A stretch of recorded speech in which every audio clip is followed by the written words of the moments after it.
It's another spooky podcast. Another spooky podcast.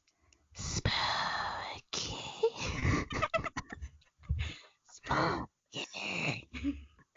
Literally, the three little listeners just left the chat, bro. They're probably They like, you know blocked what? us. This is not gonna work out. Next podcast.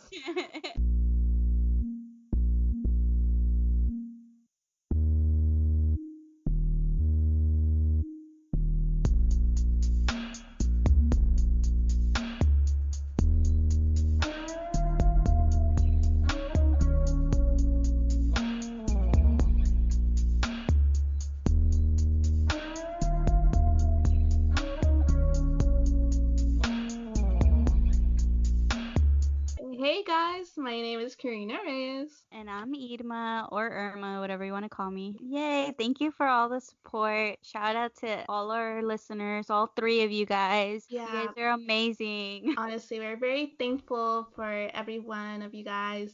This is our third take, but I think it's okay because, rookie mistakes. This is our first podcast, and Hey, we're learning. We're a fucking know. shit show and we accept it. Like, we don't know what we're doing, but it's fine. We'll figure it out as we go. Yeah, it's an exciting time, but I am so grateful and so excited to be going down this podcast journey with you. So, yeah, do you want to kind of talk about how we met, where we're coming from? So I'm 23 years old currently. I know, super old. Well, I'm 25, so I'm a little bit older than Karina. I still don't feel like an adult, but it's okay. Only when I'm 30, I have my life together. But we met in high school from Southern California. And yeah, we met in high school, met in Spanish class, bonded through talking shit about our teacher at the time. And it was Shout funny out. because, what's her name? Do you think we should even say her name? No, don't say her name. But shout out to our Spanish teacher. Yes, you know who you are. If you're listening. We were spent so many detentions with you. weird. But see, we weren't rowdy or anything. Like, I don't think we were rude to her because I was not the type of person to be disrespectful to an adult. Because one, I was scared of my mom because she was gonna beat that ass. Dude, honestly, I would just laugh. Like, I was just one of those people that, like, you can say anything dumb or not even. Like, I would just laugh. And like, I remember always turning around in my seat because Irma would sit like next to me or like behind me, and I was turn and talk. And I mean, that's how you get attention, guys. Yeah. I guess Low-key. talking and laughing. Yeah, low-key, she was a bitch, but I completely get her. Honestly, like, as I grow up, I'm like, dude, they deal with so much shit Yeah. from students. Like, shout out to teachers. I'm Y'all not are even doing gonna the damn defend. thing. Honestly, I'm not even Yeah. gonna defend us because at that time we were We were definitely, stupid. dude, we were dumb. We definitely needed attention at the time, but Mm. super thankful that we were able to keep, contact. And Irma actually ended up going to college. She left me behind, but it's okay. We've been friends since then, so it's been about. I can't do math, so I don't I know. know, I don't know how I dude. got this far in life, honestly. Like, I went to school and everything, and I still can't do math. If you guys want to know about my major, it's definitely not math, so that should explain a lot about me. Whenever Irma would come down and visit, because she went up north, we always hanged out. I remember going and visiting her, and it's always been such a great friendship. And we shared a lot of interests with each other. We shared a lot about ourselves, about our families, our culture, and just our upbringing. And I'm super excited to be doing this with her. So, when she hit me up, she was like, dude, you want to do a podcast with me? And I've always kind of wanted to do something like this. I was just, I don't know, like, kind of life's just, oh, you're busy with work, you're busy with this, you're busy with that. Like, you don't really think about, your own interests. And I was like, you know what? Fuck it. It is a perfect time to be doing something cool. I'm super happy to be doing this with someone that, I've known for so long, that I consider like, like a sister to me, like an older sister. And I was just excited. So I was like, perfect. This is it. And Irma knows that we've been emo girls since the beginning. Emo always, emo forever. Like, Emo we're sad forever. bitches at heart. If you guys know us from high school, if you guys, see pictures of us, please do not expose us. Okay, Don't do it. We've been through a lot already with our past. We don't deserve it. Please do not expose how we dress. Please don't put us out there. No one remembers me dyeing my hair in junior year. with my same raggedy old fucking cheetah shoes that I would wear. Dude, I remember those shoes. No, mom is. My signature. Dude, oh my god. It was that eyeliner, bro. You guys should have helped me at that time, but Yeah, where was everybody anyway, when we needed the help? y'all let me look like that, and I will never forgive y'all for that, for sure. So don't expose us, please. Yeah, that's not cute. But we're out here doing a spooky podcast, and hopefully you guys like it. I keep saying that because I really hope you guys like it, and Yeah, same. hopefully you guys get to know us a little bit better and like individuals and who we are, and I'm excited. Yeah. I just want to say sorry in advance for us fucking up everything. We're new to this. We're a fucking shit show and we accept it. It's part of our aesthetic. Yeah. Yeah. So I guess I'll talk a little bit about how we're gonna structure our Mhm. podcast. So if you look at our title, another spooky podcast, it doesn't describe shit. Like we don't know what it's about other than spooky. Like what does that even mean? But specifically, we want to focus on true crime and everything supernatural. We want our episodes to be different every time, and we don't really want to fall under a repetitive motion. So, at the end of every episode, we're going to spin a wheel and decide the location of our topic and whether it will be supernatural or true crime. That really gives us an opportunity to cover various locations and various topics. So, the first two episodes we're not going to randomize it just because we each wanted to pick our first topic. But starting on episode 3, it'll be random. So let us know if you guys like it. On Instagram, it's another spooky podcast. On Twitter, it's a spooky podcast because someone else fucking took our title. Bear with us. Yeah, email us if you want. You can email us. It's a spooky podcast at gmail.com. Hit us up. Let us know what you guys think. If you guys hate it, maybe keep that to yourself. But if you love it, go ahead and email us that you love it. Hopefully you guys don't hate it and you guys actually like it and you guys can hit us up and we're always going to respond. And if we don't, I blame it on Irma. Send us an email, guys. Yeah, and if you guys want to send hate letter, just make sure it's towards Irma. Anyways, so should we get started? I think we should. All right. So it's me, Irma. I don't know if you guys have realized that yet, but it's me. So I'm gonna do episode 1, and I really wanted to pay homage to LA. It's pretty well known. It's Los Feliz murders. To really understand the case, we have to understand the family that was involved, and they lived in a beautiful fucking mansion. Like it's gorgeous. I wish I could live there, but it's a little spooky, so maybe not. But anyways, it's located at 2475 Glendower Place in Los Feliz, which is a really ritzy neighborhood in Los Angeles. Anyways, so Harold N. Perelson was the father, and he was married to Lillian Silver, and she was the mother, Ovi. They both were born to a Jewish parents that immigrated to America from Europe. Okay, keep going. Already fucking up. I just started. Okay, so they had 3 kids. Judy, Joelle, and Debbie. Judy was the oldest, and she was 18 at the time of the crime. Joelle was 13, and Debbie was 11. So Harold was a very prominent surgeon who specialized in injections, cardiothoracics, and allergies. I don't even know if I pronounced that correctly, but whatever. It's fine. My first language is not English. All right, I got a fun fact for you, Karina.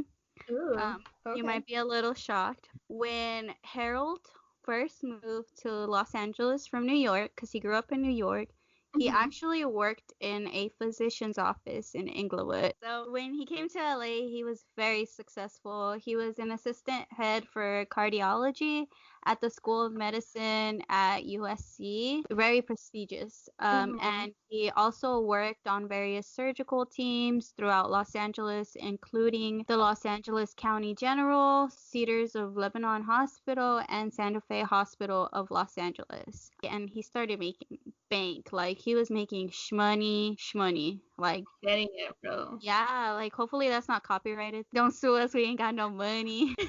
This mic was expensive. Don't come out for here us. trying. Yeah, so Harold fucking making it in LA, and he met and married Lillian, and they moved to their big ass mansion in Los Feliz, and that's where Damn. the crime took place. Yeah. Man, I don't know what y'all be drinking, but The fuck is in mm, the water, bro? I know, man. You guys not happy or what? Because I can Yeah. definitely take your place. He was fucking killing it in LA. Not no pun intended. No pun intended.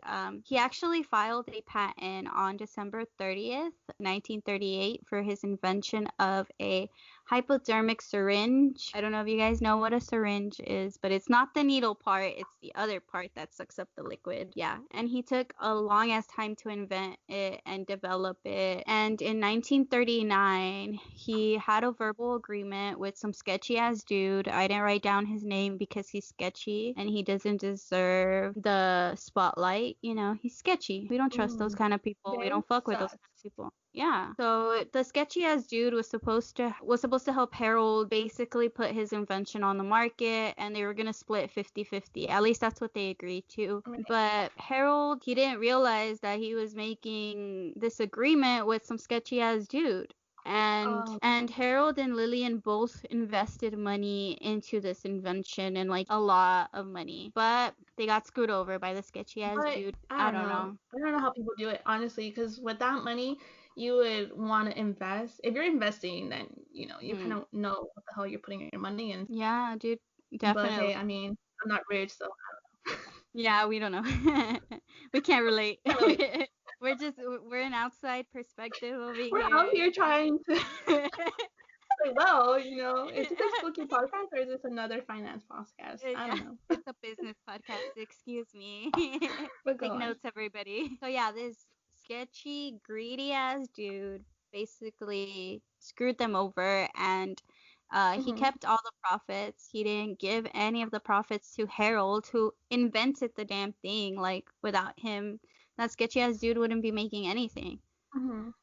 So Harold decided to file a complaint against this sketchy ass dude on July 21st, 1957. And Harold won the lawsuit and he was awarded money. But after doing all this legal mambo jumbo and like going into court and paying lawyers, he basically didn't really get anything back. He put in so much money to the development, the invention, marketing, invested so much, and then on top of that, he had to pay legal fees.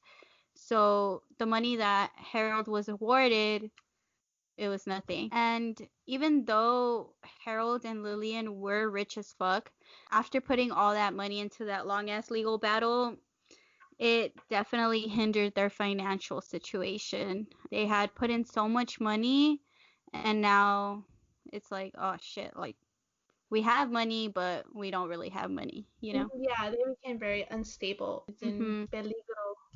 Yeah.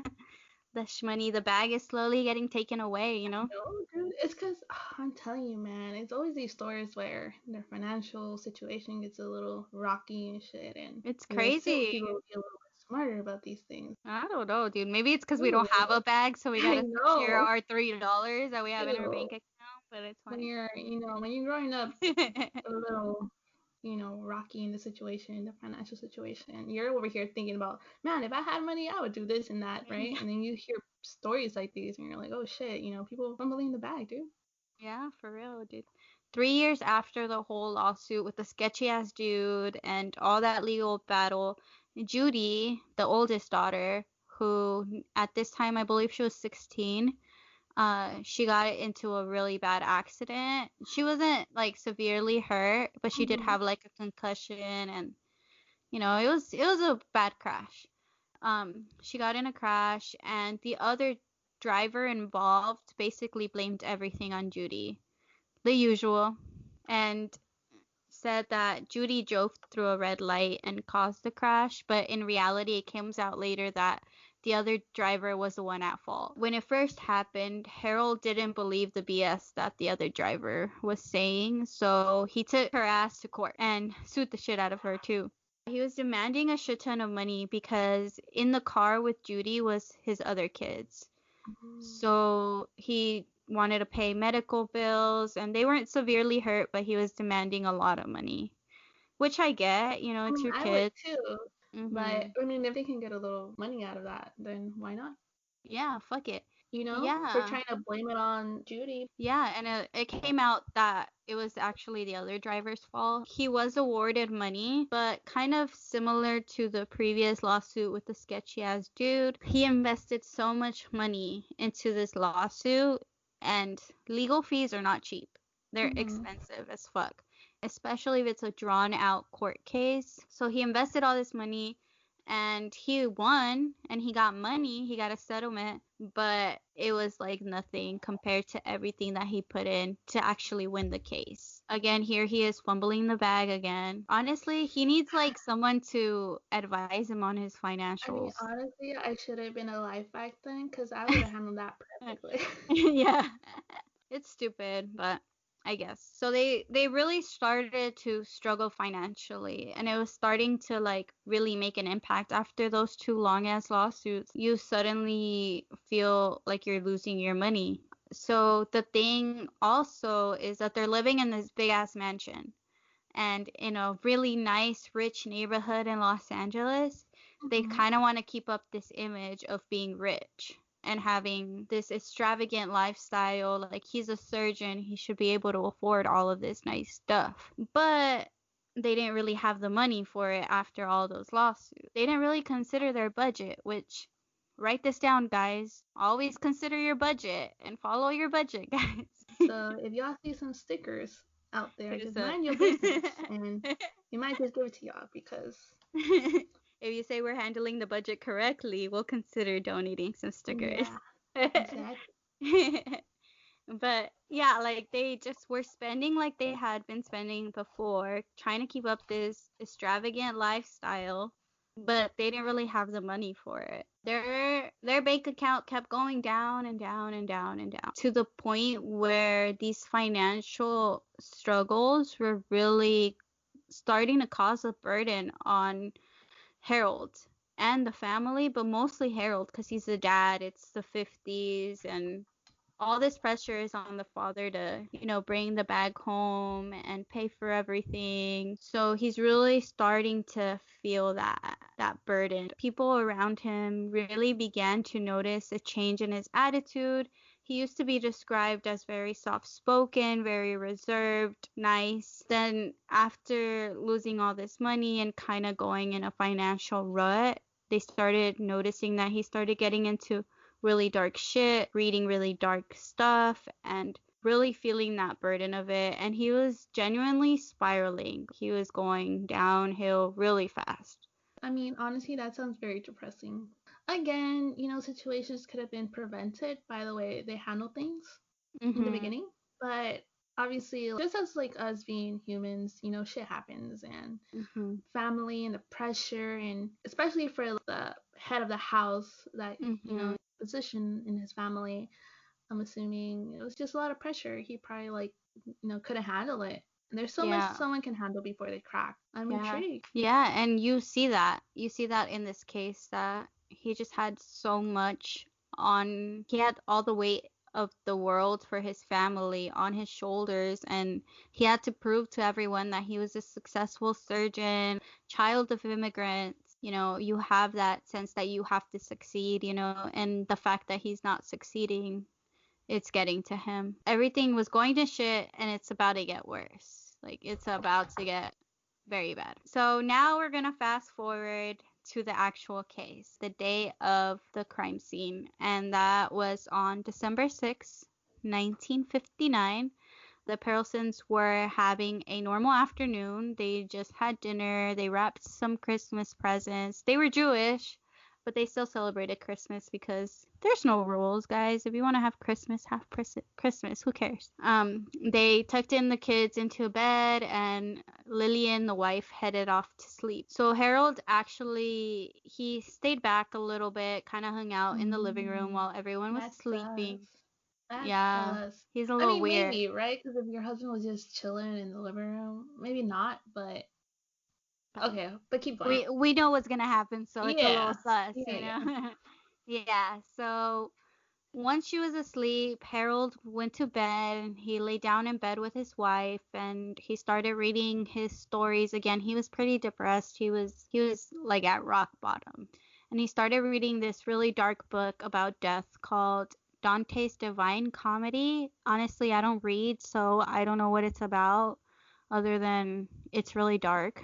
Yeah, it seems like it's pretty dark. I mean, Yeah. again, it has comedy in there. It's probably like a, oh my god, it's probably like a dark comedy book. Yeah, there we go. We just connected the dots. We're so dumb. Okay. Two minds are better than one. So it's like a really dark book. And he before he went to bed, he was reading this, which is kind of weird because I don't want to be reading some dark ass shit before going to bed. That's a little scary. I don't know, because I low-key kind of do this. I do go to, when I'm in bed, like yesterday, oh my God, went to sleep at 3 in the morning because I was up, researching and for this podcast and everything. And I don't know, it's a little dark. It's a little dark, Yeah. so.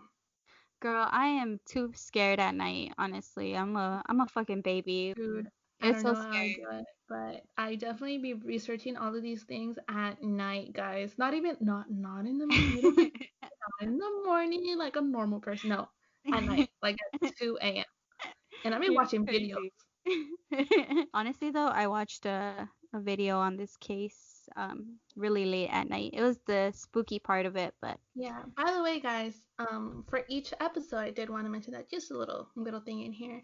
We are gonna be posting things on our social media in regards to the episode. So we're gonna be posting like pictures and of the case and just a little like video link, or if you guys want that content, we are gonna provide it. yeah, like some photos, just so you guys Mhm. kind of get an idea of who they are and really put a face to the content. So, anyways, yeah, Harold was reading a dark ass fucking book, right? And he was getting ready for bed, and he specifically underlined this passage. And he read, "Midway upon the journey of our life, I find myself within a dark forest, for the straightforward path has been lost."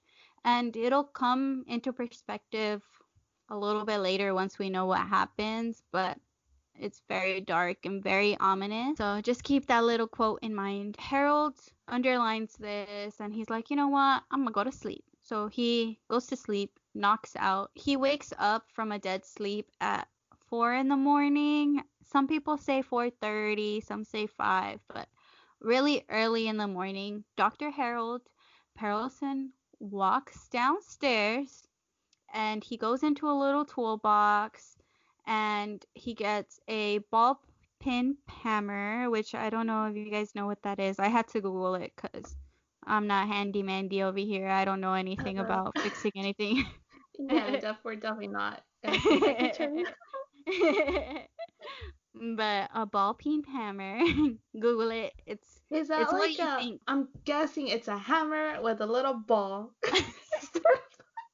Yes, context Okay. clues. Dude, you know what? When you read things and you kind of put It's a perspective. It makes you sense. kind of just, kind of picture it, guys. That's all you have to do is picture these things.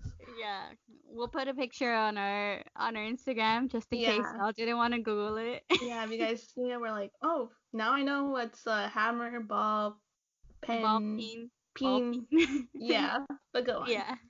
Anyway, so he goes downstairs, he gets this hammer, and he walks upstairs. You're like, what the hell is this bitch about to do with the fucking hammer? Like, is he gonna fix something in the house? Hmm. No. This motherfucker walks up the stairs and he walks up to his sleeping wife, Lillian, the mother of his children, and he struck her in the head. And unfortunately, like, she didn't die of the blunt force. She actually asphyxiated in her own blood, Mm. which is like she drowned in her own blood. That, you know what? That's even worse because it was definitely not a quick death. It wasn't. It She was suffered. torture. Yeah, imagine like waking up and you're getting hit with a hammer, like your husband's hitting you with a hammer. Was it in the head or Yeah, just like pretty much anywhere where he aimed? no, he was aiming for the head Oh the whole dang, time. yeah. And she woke up. I don't think she did, Oh, she just just kind because of she like was, knocked her out and she was yeah, she dead. was in a dead sleep and he like hit her. Oh. And then she asphyxiated on her own blood. So it was really fucked up. And then after he just brutally, brutally did this to his wife, this motherfucker has the nerve to walk across the hall to his oldest daughter's room, Judy. And he goes into the room, and Judy's obviously sleeping because it's like 4 in the morning. And he raises his arm with the hammer, and he's about to hit her when Judy actually woke up.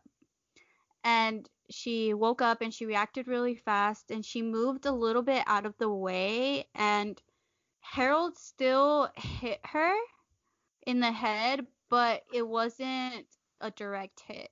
So she was still able to like comprehend what was going on. Yeah. It's really scary. And so he starts like trying to hit her, and she woke up and she started screaming super loud, saying like, "Don't kill me, don't kill me." And she actually woke up the neighbors from her screams. Like, there's interviews of neighbors saying that they heard her screaming, and specifically like a neighbor across the street, she was really good friends with Judy.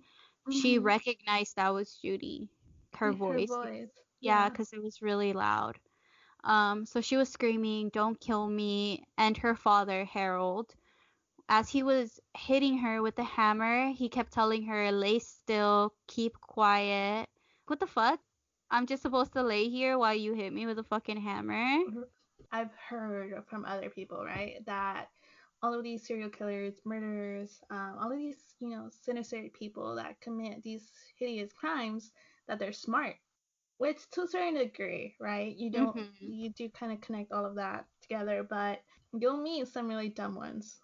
As we progress with this podcast, you guys are really gonna see like some are just like, okay, Cuckoo. dude, you should have just, turn yourself in, dude, because there's Mm-hmm. no way you're getting away with any of this. And like right now, him telling his daughter, like, Lay stay still. still, obviously getting Yeah. hit everywhere with a hammer, and especially Mm-hmm. knowing it's your dad. I don't know. But then again, when something traumatic does happen, a lot of people tend to not know how to react. Right. Yeah. Yeah. Yeah, but luckily, Judy was not one of those people. But as she was screaming and getting hit, as you guys remember, Judy actually had two younger siblings. There was two other kids in the house, and they woke up from Judy's screams, and they went to investigate to see like what the hell, why is Judy screaming? And so they walk into Judy's room and they see their father savagely beating their sister with the hammer. And they they walk in and they're like, "What the fuck? What's going on?" And Harold, the only thing that he said to those kids was, "Go back to bed. It's just a nightmare." The kids are supposed to just be like, "What, bitch? Like, you're literally killing my sister. How does like what? That doesn't make any sense. How is this a nightmare? I see you doing it." It might sound pretty dumb, but honestly, if you guys want to, obviously you guys are gonna hear my comments, but I think that's a smart way of kind of handling it, because when you experience something traumatizing like that, when you go through something like that, Mhm. you lie to yourself. Like, did I Yeah. really hear that? For example, you're lying, in your bed and you hear like door opening when you're the only one there. Some people are like, okay, I'm gonna go check it out, and there's other people are Mhm. like, I didn't hear that. I don't. That's Yeah. not true. And I tend to be one of those people. Oh my god, dude. What? Okay, there's something flickered in my room. Okay, anyway, see, like right now, I'm just gonna pretend it Oh didn't happen. hell no. I'm gonna pretend that didn't happen, and I'm kind of getting a little scared. Okay, this is an example, right? Some people just pretend things don't happen so they don't get scared, or so him probably saying that to his kids, or it was a good way of kind of getting the kids like, okay, guys, like this is not happening. I don't know if you No, guys kind of understand what I'm trying to say. If you guys don't, yeah. then I apologize. It makes sense though because he is a dad, I guess. After like at the end of the day, he is a dad and those are his kids. And he actually after saying that like, "Oh, it's go back to bed. It's a nightmare." He walked his kids back to Are you okay? Okay. I'm just looking around my room because I am by myself, so I'm like, what the? This would Dude, happen. Okay, keep how is going. our first episode already haunted? Like, I I don't get know. We're it. going in with the flow here. That was not planned. I Yeah, legit that flickered in my room, but that's weird. the light flickered. But the light is off, I know, but it went on and it turned off. dude. I- Dude, I'm not gonna go visit you we're anytime recording. We're soon. recording. So I'm gonna go back and if I caught that, I'm gonna post it. Yeah. So he tells his kids, like, go back to bed. It's just a nightmare. And they see his dad beating his sister. But he stops hitting Judy with the hammer and he goes and takes the kids back to bed. He tucks them in. And that's when Judy's bad bitch self was like, fuck that. I'm out of here. I'm about to peace out. She fucking booked it. She goes to her parents' room and she sees her dead mom and she's like, "Oh my god, like what the fuck?" And she runs outside and she actually runs to a neighbor's house and they call the police.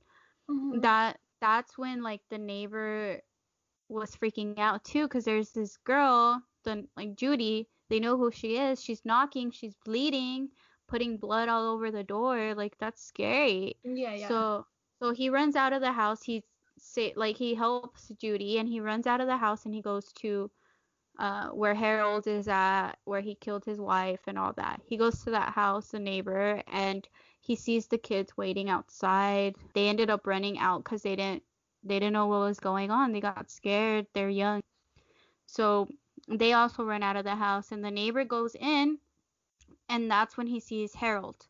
And he still has a hammer in his hand, and he's all bloody because he bludgeoned his wife to death, and he hit Judy, and the neighbor sees Harold calmly walk into the bathroom, and in the bathroom, he gets a whole bunch of pills, takes them, he goes and lays down in the same bed with where his dead wife is at. He just lays down, he gets comfortable, and he took all these pills, and trigger warning, he actually killed himself. He committed suicide, and that's when the neighbor ran out because the cops had come. And the cops went inside and they found that Harold moved from the bed to the floor and he placed his head on a pillow, very comfortable, and he still had the hammer in his hand. And on the nightstand, you saw that book opened up to that passage that he had highlighted before going to bed. I was like, oh, I don't like that. But So like, so he had planned this out basically. yeah, it's scary, honestly. And I think his plan was to kill his whole family and then kill himself. But because Oh Judy yeah. was a bad bitch, she ended up escaping and Judy, he that's realized, our girl, Judy. yes, Judy, good for you, girl. Yeah, and you And know what? I'm actually quite surprised he didn't do anything to his the other ones, the yeah, little the little kids. kids. It's just scary, like, and maybe you know how you were talking about him telling them to go back to bed. I kind of see it as kind of eerie, him telling him like go back to bed. Is he gonna go over there and kill him? Like, if it Yeah. wasn't for the kids feeling weird and running out, like would he have gone in there and I killed mean, them while Judy was getting help? I'm glad they didn't believe him. And Yeah.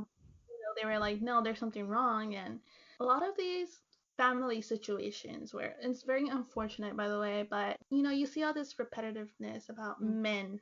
I'm Yeah. not saying women don't do this, but statistically, men do tend to do these things more often in families. For example, recently about the Chris Watts murdering his Yeah. two baby girls, and just because he had an affair, or you have Scott Peterson who killed his pregnant Mhm. wife. Yeah, it's a little scary on it. Well, not a little, it's a lot scary.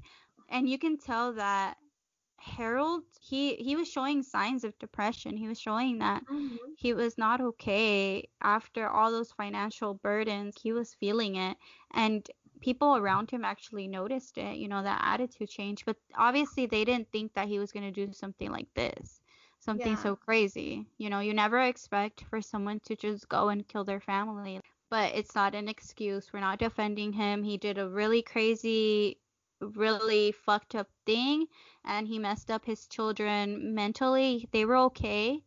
um Judy was okay, she survived, but I'm pretty sure like their mental well-being is affected. and Yeah. to see your own father do that is scary. I'm not really sure how Mhm. advanced it was at the time, but hopefully they had some help at least. Yeah. It comes to show a lot of how people express themselves when it comes to like depression, and some people just crack. Also, there's another case, by the way, in France about this one guy. I can't come up with the name yet, but he ended up killing his family because of the same reasons. Oh, I Same know what reasons. you're talking about. Yeah, Mhm. it happened in France, I believe, Mhm. or Paris. Paris is France. I'm dumb. Hey, but I caught myself. Caught myself, yo. Can't tell me shit. But it was either France or like some other part around Yeah. there. But yeah. Anyways, basically he did the same thing. He killed his children and his wife, and he ended up actually, I think the case is still open. They never found the dude. Mhm. So he probably killed himself. He probably went missing. He probably went into hiding. Who knows? But it happens a lot. Yeah. Unfortunately, it does happen quite often. Yeah, it's really sad, honestly, but you never expect it, but when it happens, it's very sad. But anyways, so after this horrible thing happened and the murder suicide happened, the mansion was actually sold. It was sold to a Lincoln Heights couple, Emily and Julian Enriquez. They bought the home. They didn't really move into the house. They just used it for storage. Okay, I'm gonna go out on a limb and say that these motherfuckers are rich as hell. Like, who the hell buys a mansion and only uses it for storage? They don't even live in there. Like Emily and Julian, dang. I want to be like them. Yeah. Yeah, but so they bought the house. They never lived in it, but they used it for storage and they didn't want to sell it to anyone else. They didn't want it to go to anyone else. Maybe they felt bad for the family or I don't know. Maybe it was haunted. I don't know. Quién sabe. Pero when Emily and Julian passed, it ended up going to their son. I think his name was Rudy. I might be wrong, but he also didn't live in the house. He used it for Yeah. storage también. Rudy passed. It ended up going to auction and it sold, I think, in 2016. I might be wrong, Oh, that's but recently. yeah, it was sold to someone and then they sold it again. And I think it was on the market in 2019. I don't know if it's been sold or not, or if it's still on the market, but yeah. So everyone in LA likes to go and like visit, like people who are for the paranormal and people who like stuff like that, they go and visit. Obviously, they can't go on the property because it is private property, pero según it might be urban legend, but según the house is haunted. Everyone says that there's like a super eerie vibe. It's weird. It just feels weird. It feels off. I tried to look for like specific ghost stories, but I couldn't find a lot. I did see a YouTube video with some guy that went to the house and he kind of stood outside of the house and he felt weird. And while he was sitting in the car, he was going to take a picture of the house. When he was sitting in there, he tried to put down the window, but the windows wouldn't go down at all. And he tried, and it was an electric car, so it doesn't make sense that the windows wouldn't go down. And Hmm. when he got frustrated, he left. And as he was leaving, he was able to put down the window. It was just right in front of the house. He couldn't. I was like, okay, that's a little weird, but Yeah, yeah. it's not anything crazy. Technology glitches.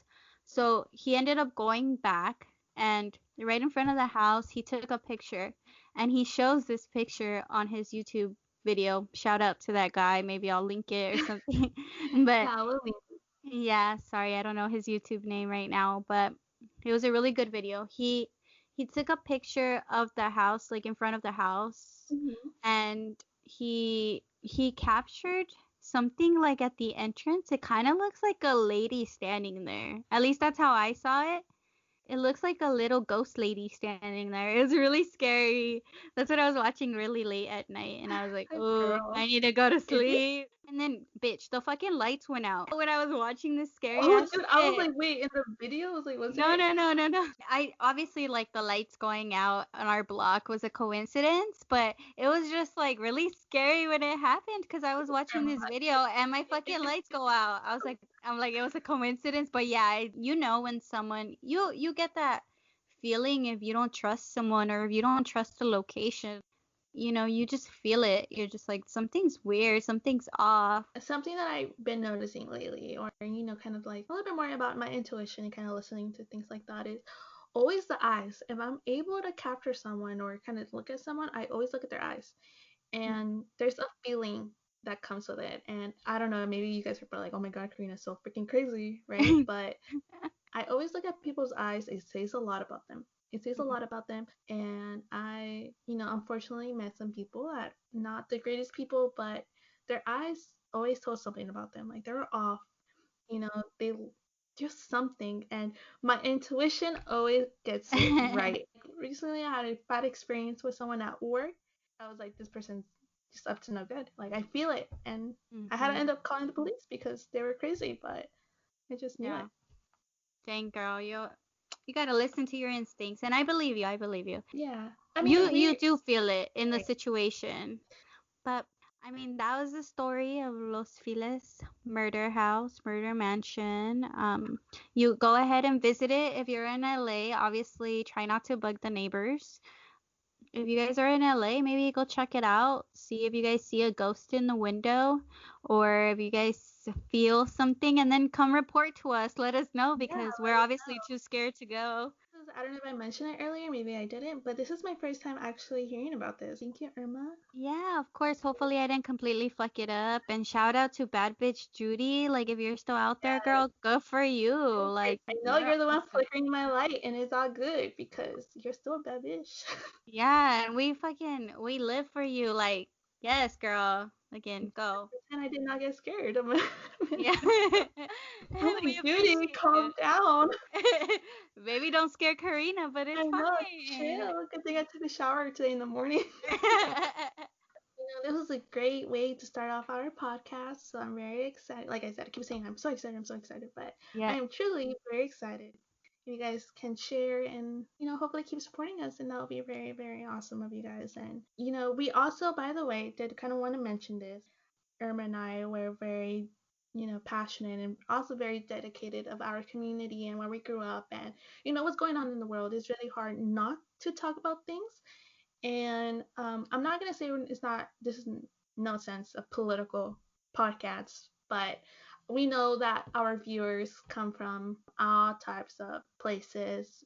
We want to welcome them. There's no place of discrimination here, and we want to make this a really good, safe space for you guys just to enjoy us. And we want to support everyone, basically, and organizations and charities and petitions, anything that can just help. It's very important for us. So for every episode, on our social medias, under our highlights, we're going to have a specific petition, organization, movement, cause, charity that we're going to talk about and see what, organization or whatever charity that we pick for the week for our episode. And hopefully you guys are able to donate, or if not, then it's okay. Or at least learn a little bit about different causes, because everyone is important, everyone matters. And I think it's important to highlight those communities that aren't usually highlighted in mainstream media. So just keep an eye out for the organization that we decide to cover this week and who we decide to put the spotlight on. Yeah, so thank you for listening. This was another spooky podcast. Spooky podcast. Another spooky podcast. Bye. Bye. Bye. Bye.